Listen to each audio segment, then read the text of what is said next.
Epilepsia. Vamos a hablar que una convulsión o crisis epiléptica es un fenómeno paroxístico originado por una actividad anormal, excesiva y sincrónica de un grupo neuronal del sistema nervioso central. Y este puede cursar clínicamente de distintas formas. Epilepsia es la existencia de crisis epilépticas recurrentes debidas a un proceso crónico subyacente.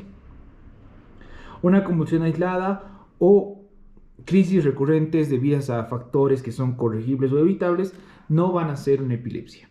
Un síndrome epiléptico es una epilepsia con un conjunto de síntomas y signos que habitualmente se presentan juntos, sugiriendo que este tiene un mecanismo que es común. Se habla de estatus epiléptico cuando una crisis dura más de 30 minutos o cuando existen crisis repetidas entre las cuales el paciente no va a recuperar la conciencia. Vamos a clasificarlos en dos grupos, las crisis parciales y las crisis generalizadas.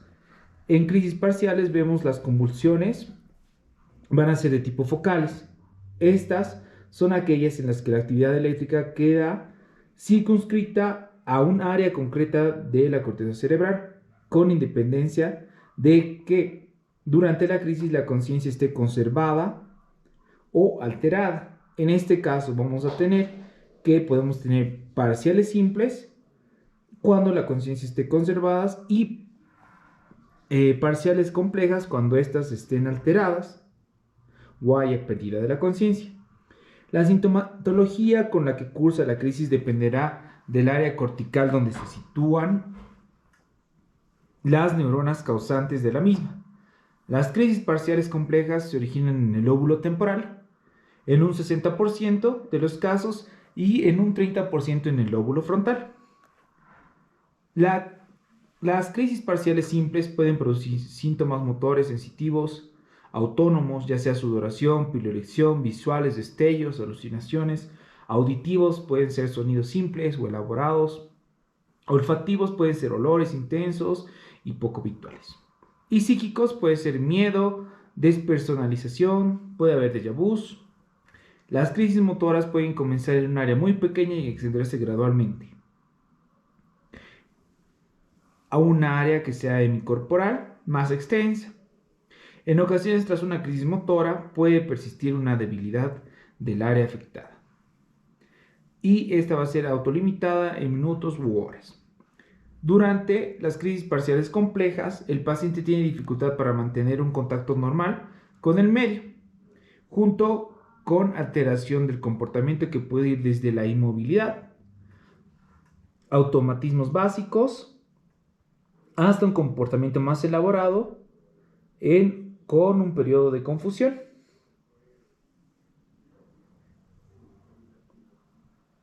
Las crisis pueden ser de tipo generalizadas, es decir, que estas se van a originar simultáneamente en ambos hemisferios.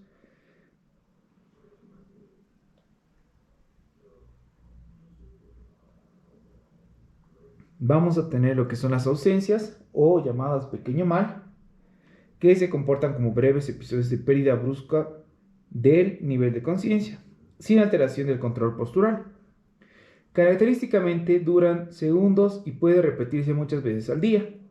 Suelen acompañarse de pequeños signos motores bilaterales, parpadeo, masticación y se recupera la conciencia de forma igualmente brusca, sin confusiones posterior ni memoria del episodio. La edad de comienzo suele estar entre los 4 años y el inicio de la adolescencia, siendo la causa más frecuente de crisis en este rango de edad. No se acompañan de otros problemas neurológicos, responden de forma favorable al tratamiento farmacológico y la mayoría de los casos va a remitir durante la adolescencia.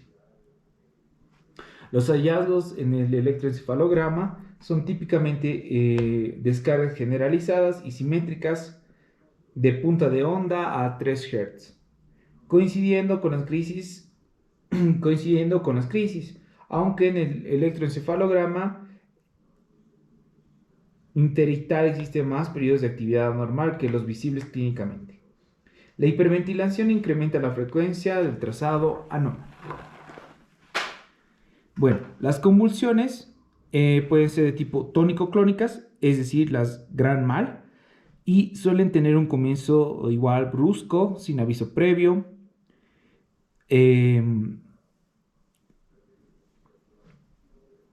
el cual vamos a encontrar la fase inicial, que es una contracción tónica generalizada, acompañada de cianosis, aumento de la frecuencia cardíaca y de la presión arterial, y se va a producir midriasis.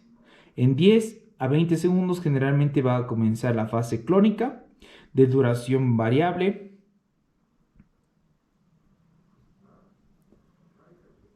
En el postcrítico existe ausencia de respuesta a estímulos externos, flacidez muscular, hipersalivación, que puede comprometer a la parte de la vía aérea.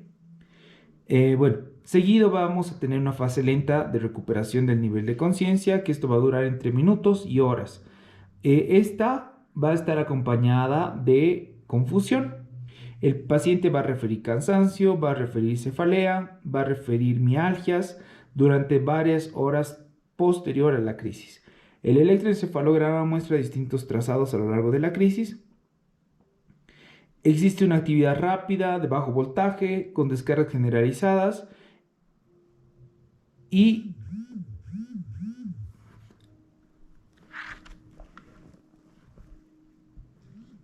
polipuntas de alto voltaje en la fase tónica.